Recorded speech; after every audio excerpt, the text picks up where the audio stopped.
Firefighters of Reddit. What's the dumbest person you had to save in a stupid situation? My dad was witness to someone being stupid and rescued by a firefighter. I posted this to the Tales from Tech Support subreddit a while ago, but here's the copy-paste. My dad worked for IBM's AS400, a mainframe system, tech support division for over 10 years, 92 to 2003. A customer called in because he needed to run a report and send it out to the networked printer. For whatever reason, the report was failing to generate, and the guy on the phone was freaking out because some corporate bigwig demanded that this report be printed and on his desk by 3 p.m. Just another day at work. About 10 minutes into the call, my dad starts to hear this strange, high-pitched noise in the background. If you don't mind my asking, what's that noise in the background? That's the fire alarm. Fire alarm? Yeah, the building's on fire. Far be it from me to tell you what to do, but shouldn't you get out of there? Dan, you don't understand. I have to get this report printed. Now, are you going to help me or not? So they continue to troubleshoot the issue. A few minutes after that, my dad hears shouting in the background. There seems to be a lot of yelling in the background. Is everything okay? Yeah, it's fine. It's just the firefighters evacuating the building. Shouldn't you get out of there too? Dan, I absolutely have to get this report printed. Are you going to help me? I'm not sure that I should. We pay our support contract. I have to get this printed and you have to help me. It's almost 3 p.m. It's just a report. I don't think it's worth risking your life. The caller starts to get furious when the shouting in the background gets much louder. A firefighter has come over to the guy on the phone and starts barking orders at him to get out of the building. The caller tells the firefighter now, "Look, I have to print this report before 3 p.m. and I can't leave until it's printed." Over the phone, Dad hears the firefighter scream, "I don't give a damn about your goddamn report. The building is on fire. Now move." There's a scuffling noise and the phone handset on the other end drops to the ground as the firefighter physically drags the caller away. After that, all Dad could hear was the sound of the fire alarm and various crackling noises. Needless to say, the report did not get printed by 3 p.m. For the yelling through the phone, I kind of just turned away from the mic and covered my mouth to make it sound like it was coming through a phone. Look, maybe it was incomprehensible. If it was, the firefighter said, "I don't give a damn about your goddamn report. The building is on fire. Now move." Just in case it didn't come through. Anyway, this man, way too... I was gonna say dedicated to his job, but I don't think that's it. I think he felt threatened by something. This poor guy needs,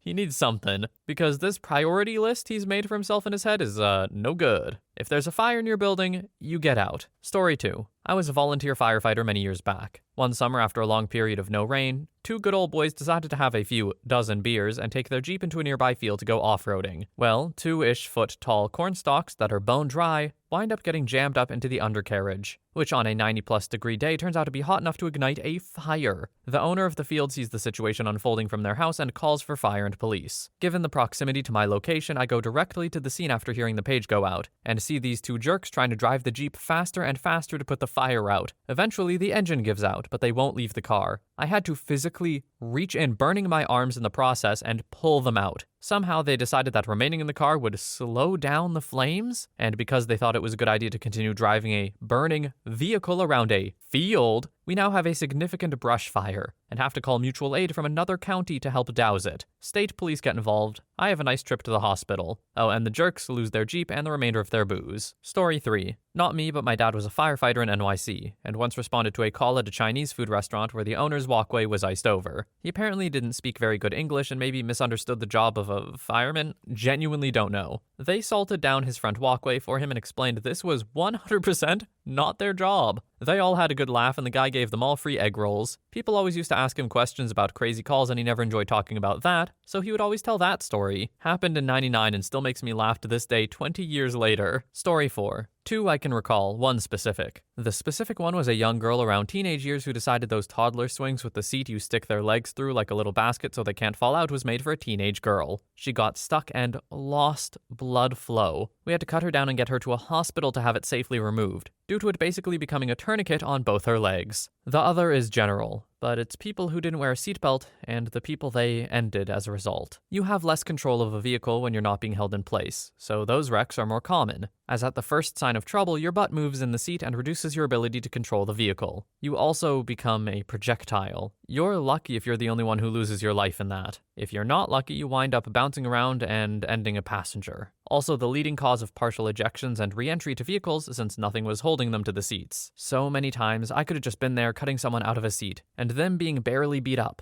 but instead they'd been scalped and died or hit their kid or spouse or other family member or friend and ended them. One in particular I remember was a large man not wearing a seatbelt in an overturned truck. He woke up while we were working on cutting the passenger side up to get down to him as the vehicle was on its side, driver's side down. He kept asking us how his son was. At first, we didn't get it. Then we realized he was laying on his 15 or 16-year-old son, and due to the man's size, we didn't see him. The son was wearing a seatbelt, but he died because his father smashed into him and smothered him to death, rather than just wore a seatbelt extender so his seatbelt fit. Also, don't lie to us about if you wore it. Your seatbelt won't fire the pretensioners if they're not engaged in the slot. They're designed that way. There's a circuit that is completed by the belt being clicked into place, which is also how your car knows your passengers are wearing a seatbelt or not, and sets off the obnoxious alarm. There's also a sensor in the passenger front seat of most modern vehicles to detect the weight of a small person, which is why your sodas or pizzas or whatever sets off the alarm. Just wear the damn seatbelt and don't lie. If you were wearing it, I wouldn't be able to pull tons of slack on it when I arrive. Guess what goes in the report as the determining factor your insurance sees as to if you should have your medical covered as a result of an accident?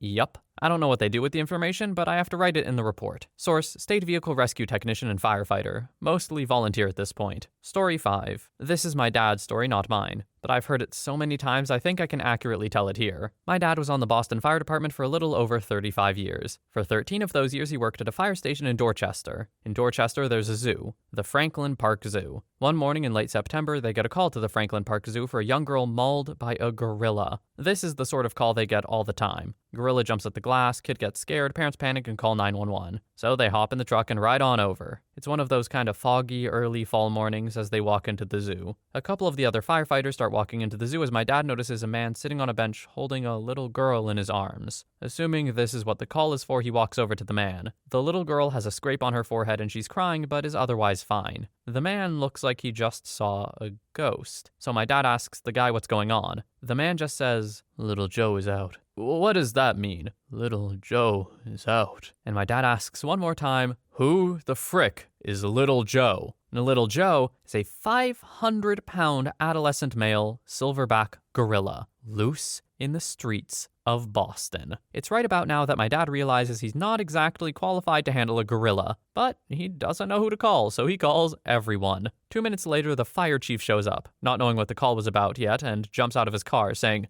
Mark, is this about a frickin' gorilla?" "Yeah, but how'd you hear about that?" "He's standing at the bus stop on Seaver Street." Now the SWAT team shows up, hats on backwards, M16s in their hands, and my dad, being the smart aleck he is, looks at the sergeant and says, "Hey, I don't think this thing is armed." He caught a bit of flack for that later on. Animal Control and the SWAT team worked together to take down Little Joe. It took 14 tranquilizer darts before he finally went unconscious. Little Joe is still alive and well at the Franklin Park Zoo. Story 6. Obligatory not a fireman, but they were most definitely involved. I used to work in a New York City public grammar school over the summers to pay for college back in the 90s. One of the full-time employees was a nice guy, but stupid. I don't mean he was slow or anything, he just did dumb stuff because he was careless. One time he loaded up a trailer with like 25 gallons of gas and was driving it back through the main school parking lot. He didn't realize that the container cracked open and spilled all 25 gallons in the parking lot. He didn't want to get in trouble, so he thought the best way to get rid of the evidence was to set the gas on fire. He didn't realize that burning gas gives off a lot of black smoke, and a gigantic cloud of black smoke coming from a school generally attracts a lot of attention. Panicking, he tries to put the flaming lake of gas out by driving over it. The fire department gets there, screaming at him to stop driving his car through flaming gasoline. They finally get the fire out and just screamed at this guy for like 25 minutes. It was the funniest thing I've ever seen. This, so far, takes the cake for me for dumbest person. Not only was a critical error made, but it was just made worse and then worse and worse. Not once did he think, maybe I should call someone and ask what I should do. Nope. Just like, I know exactly how to get rid of this gasoline. Absolutely incredible. Story 7. I was a Navy corpsman, so this is probably a bit of a reach, but whatever. Marine comes to sick call with a seriously beaten up dong. Like, lacerations and bruising. Thing was really messed up. Asked him what he did, and he insisted that what happened was that he had a surprise hard-on, and it hit his zipped up pants zipper and basically went all garbage disposal on his junk. Dude would not drop this narrative no matter how many times we told him this doesn't just happen. Finally, the doc, the actual MD, comes in and tells him, all right, enough of this crap. We need the full story. Dude jammed his dong into the back of a computer tower. According to him, there was an opening back there, probably because old PC towers in the Navy routinely had stuff swapped out, so they didn't always cover openings when things were removed. So, because he was a frickin' donkey, he stuck his finger in it, felt a light tingling sensation as his skin made contact with something electrical. So he took the next logical step, whipping out his dong and shoving it in the back of a computer. What he did not account for was that this opening had sharp, metal edges. But once inside, he got that tingling feeling again, so he felt he might as well finish the job before he pulled out. Plus, and this is where I had to stop myself from laughing, he felt it was smarter to pull himself out soft rather than hard. This was not a young man, and this was not a man without rank. Okay, OP, first of all, absolutely a stretch, doesn't really fit the prompt. I'm gonna give you a pass, though, because this is insanity. First of all, this man needs to get his impulses in check, brother. What are you doing? That is a computer. I can't why would you? I don't even want to think about it. And then second of all, this was like an experienced person. You're telling me like this person had a rank in the Navy and like someone at least had to answer to them? That's horrifying. That upsets me. Story 8. Years ago, we had this call straight out of Caddyshack. Some guy had gotten tired of this gopher ruining his yard. Little did he know he was facing the Sun Tzu of gophers. The homeowner, dwelling upon his experience from Vietnam, decided the best way to deal with the gopher was to treat the situation like a VC tunnel. In lieu of a frag grenade, he poured 5 gallons of gasoline down the gopher hole, waited with a varmint gun, and lit it off. The ensuing explosion caused a small crater to form in his yard. I'm still thoroughly impressed that there was enough proper fuel-to-air ratio in the network of tunnels that allowed for such an explosion to happen. However, the gopher refused to surrender without a fight. The gopher ran out of the hole engulfed in flames, causing the guy's yard to catch on fire. The gopher sprinted into the guy's shed still on fire and burrowed into a void space in the wall where he died. Like the martyr perk from Modern Warfare, his still flaming remains set the inside of the wall on fire, as well as several flammables. In the end, the guy's backyard was ruined, and about a quarter of his shed burned down, taking a bunch of power tools and a zero-turn mower. He definitely would have saved a few $1,000s if he just hired an exterminator. Okay, sure, hired an exterminator, or literally anything else. Anything other than putting gallons of gasoline underground and setting it on fire. What are you thinking? Why do people do this with gasoline? This is incredible. Combustion is just not a concept in their minds. Story 9. Obligatory, not a firefighter, but recently in San Diego, a group of suburban moms decided to take their infants up to the local hiking spot called Cowles Mountain. It's not a particularly grueling hike, as many children and elderly people can do it. However, there is a heat stroke warning posted at the trailhead. Not to mention it can get pretty hot here, and this last week was no exception, with temperatures exceeding 90 degrees. Well, these idiots took their infants up in this heat. The trail is pretty exposed, and due to its easy accessibility and Instagram worthiness, lots of inexperienced hikers flock to it, many times with little to no water because they underestimated how hot and difficult it could be. Needless to say, the fire department / EMS and chopper were all called, as these moms had taken their babies up and were too tired and exhausted to come down. They had to go up and give water, check their conditions, and some even carried the babies down. I know fires are a lot hotter, but I bet they were cursing out these moms in their heads as they had to hike up the mountain in pretty much full gear. The moms came strolling down, laughing and flipping off the cameras as they were angry people were going to see their stupidity. This all happened because they wanted to take a group photo with their infants on a mountain on a hot day. Story 10. I'm not the firefighter, but my brother's wife at the time was. There was this massive structure fire at a barn in town that drew out nearly every truck in the general area. Like 3 towns worth of firefighters trying to get this thing under control. During all of this, there was some lady who continuously called 911 asking over and over again, "What's going on at the farm up the road?" According to her, this woman would have to be a complete moron to not realize what was going on, as the fire could be seen for miles. Fast forward later into the night and one of the ambulances on scene suddenly leaves. Obviously not normal for this sort of situation, but there isn't much time to question it. Fast forward still, and as things are finally starting to calm down and are under control, one of the volunteers on the original ambulance comes over in his own car and shuffles sheepishly over to her and the chief of their department. He tells them that there is a woman a little ways down the road who called the ambulance, hence why they left, and requires a lift assistance. but absolutely refuses to let the EMTs do it. No, it has to be a firefighter.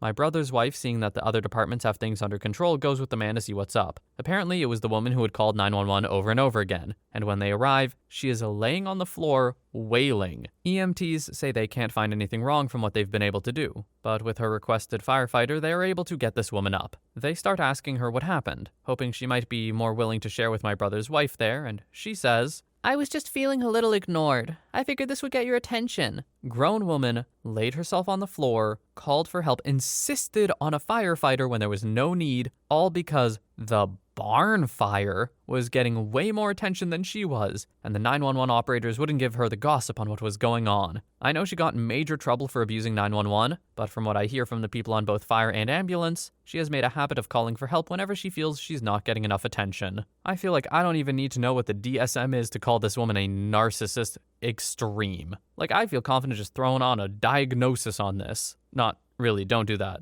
But also, how self-important do you have to be to do something like this? Wasting emergency resources because you're not getting enough attention. Grow up. Story 11. I was the dumb call. My cat got her paw stuck under the dishwasher and was screaming bloody murder. I couldn't move her paw and I couldn't lift the machine. So I sat with her while my husband called the fire department. She chewed right through one of my favorite blankets in her stress. Firefighters arrived, not in full suits, but heavy boots and pants. Soon as they came around the corner to the kitchen, our cat miraculously was able to free her paw and take off to hide in the bathroom. The guys seemed confused, but at least it was easy. We thanked them profusely for being scary enough to free our cat, who had zero physical damage, not even a broken claw. I guess she'd hooked her claws on something and didn't want to let it go for love or money. Story 12. Get a call from a guy about cries for help coming from his neighbor's house. The neighbor called 911. We roll up lights and sirens, and sure enough, there's a lady calling for help out the upstairs bedroom window. I'm paraphrasing here. There was a bit more back and forth, especially about the condition of her husband. Ma'am, we're with the fire department. Are you injured? No, it's my husband. He's unconscious. Please hurry. Is he breathing? Yes, I think so. Can you let us in? No, just break down the door. So we break down the front door and rush upstairs to the master bedroom, only to be greeted by the woman, naked, chained, spread eagle to the bed with her husband out cold on the floor, wearing nothing but a Batman cape and mask. Evidently, during their playtime, he had climbed up on a dresser and was going to jump onto the bed, but slipped on some lube and knocked himself out cold. She was secured tight to the bed and unable to free herself, and since this was mid-1980s, there was no way to ask Siri or Alexa to call for help. We loaded him up for a trip to the hospital and cut her loose so she could get dressed and join him. As far as I know, he made a full recovery. This is the most unfortunate thing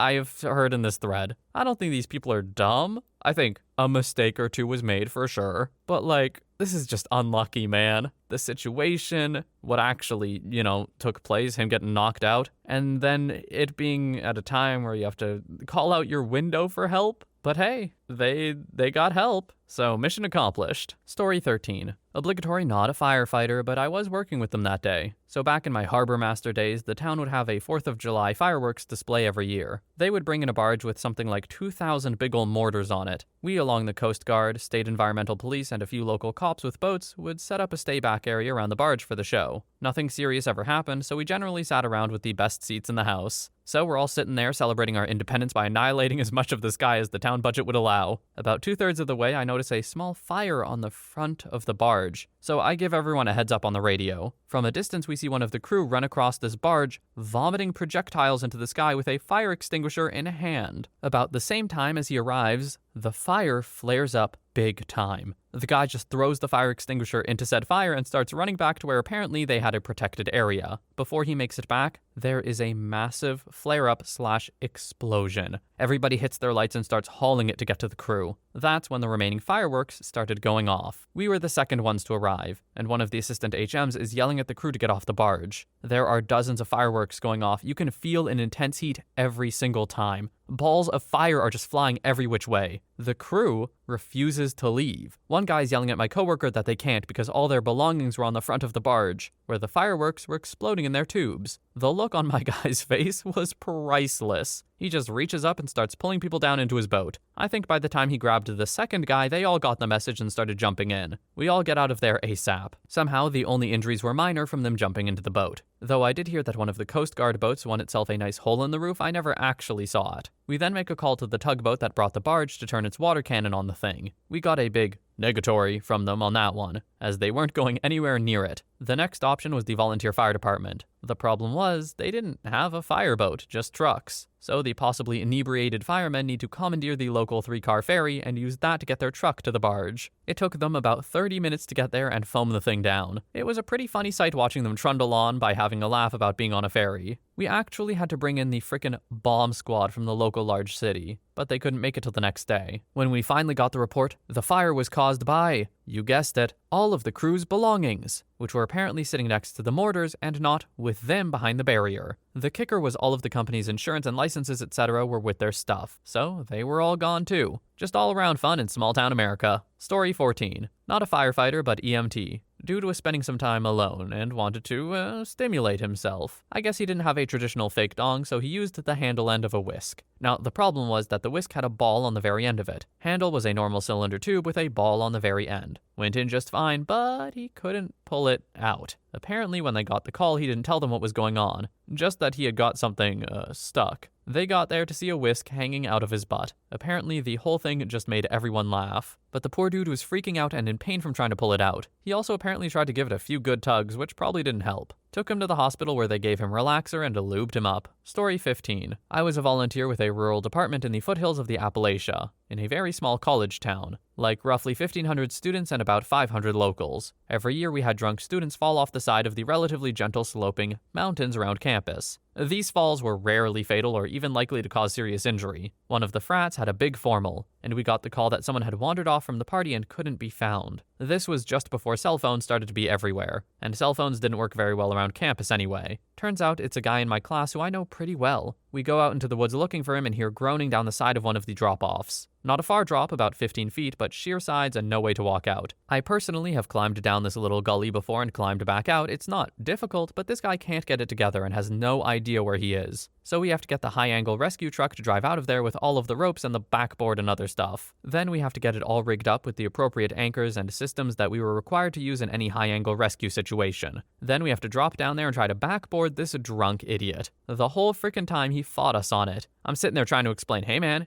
it's me, your buddy, you know me, let me help you. Frickin' guy kept lurching away from us, taking swings and rolling off the board whenever we finally got him on it. It took half of the small, undermanned fire department all goddamn night to get him out. Like, he literally had time to sober up enough to become cooperative. I suppose it's not much of a story, but it's funny because I still give him crap about it to this day whenever I see him. Just an incredibly frustrating, needlessly difficult situation. Story 16. Not a firefighter, but former paramedic. Ironic that my best story for this is not one from the field, but from the ER. I was working a shift in a busy trauma center ER because I was an instructor for a paramedic program, and I had paramedic students doing clinical rotations through the ER. A patient came in with a weight from a weight set stuck to his dong. He had tried to have conjugal relations with the center of a weight that you would usually put on a barbell. I think I'm using the right terms, but probably not. The fit was such that arterial pressure allowed fluid to enter to the end of the dong, but the lower pressure venous return meant that blood stayed trapped in the dong, creating a balloon, and also a dong that wasn't going to be separated from the weight